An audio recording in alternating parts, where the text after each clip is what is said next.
Hey guys, Sean Solano here with Middleborough Public Schools. Just wanted to do a quick tutorial on how to animate a PowerPoint presentation with different audio notes, and then also how you can export that right into a video.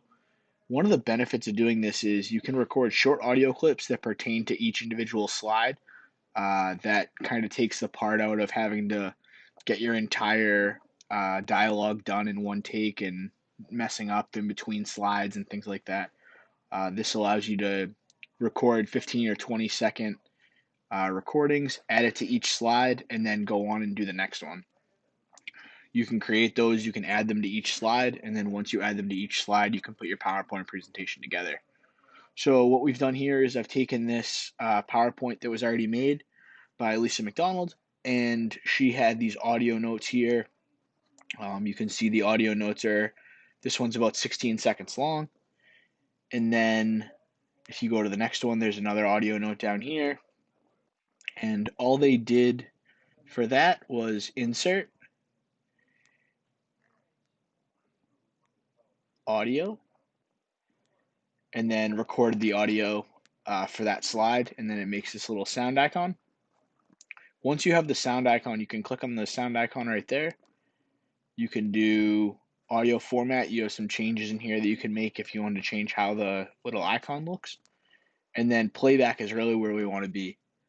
If we're going to make this a video, we want to set this to automatic. What that's going to do is that's going to set it so that when we get to the slide, it's automatically going to play. Now, we know that this sound is just about 26 seconds long. So what we're going to do is we're going to go to animations, and we're going to say, transitions, and we're going to say that after I put 28 seconds, it's going to go to the next slide. So it will play the audio on this first slide for 16 seconds, and then after 19 seconds on this slide, it'll automatically transition to the next slide. Because I set this sound cue to automatic, it's going to automatically play the sound cue once we get to the slide. And I go to transitions, after 28 seconds, it's going to then go to the next slide. So we're able to automate this entire process. If you have a slide that doesn't have any audio and it's just a informational slide for someone to read, you can just set this time for however long you think it would take someone to read that slide. And I usually take that amount of time and usually do 1.5 times how long it takes me to read it, just so that people have time to digest the slide before it moves on. So you would set that time. So you'll see this one set to 44 seconds. The reason that it's set to 44 seconds is because this audio recording is 41 seconds long. So once we have all of our slides done, they all have little sound icons down here, which means that they have audio attached to them, and they're all set to automatically play.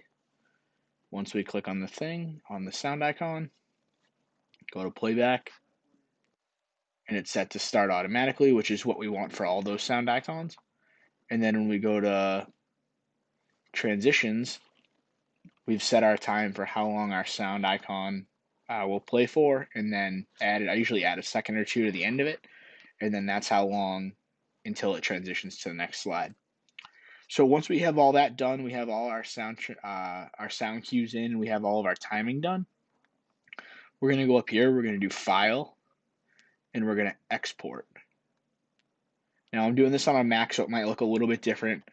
You're going to set whatever you want it named as. I'm going to save it to my downloads folder. Now this is the file format right here. So PDF is just a PDF document, which is actually not what we want because we want the sound included. So you can do MP4 or MOV are two of the video formats that you have. MP4 is usually a pretty universal one. Presentation quality, you can set that. That's based on where you plan on posting this. If you're going to be doing it just locally, you can do presentation quality. If you're going to be hosting this or streaming this somewhere, you'd probably want to do internet quality. Use the recordings, timings, and narration. That's what we set in the previous steps on each slide. And then second set on each slide without a time setting. So this is how many seconds it'll stay on a slide if you haven't set a time duration for it to change. So if you missed a slide, that's how long it will stay on that slide for. Then once we're done with all of these, we're just going to hit export, and then it's going to say down here, PowerPoint is converting, creating video. And then when we get done with that, we'll have a presentation that goes along by itself. So I hope this was helpful to you guys. If you have any questions, please shoot me an email, siciliano@middleborough.k12.ma.us, and I'd be glad to help you. Thanks. Have a great day.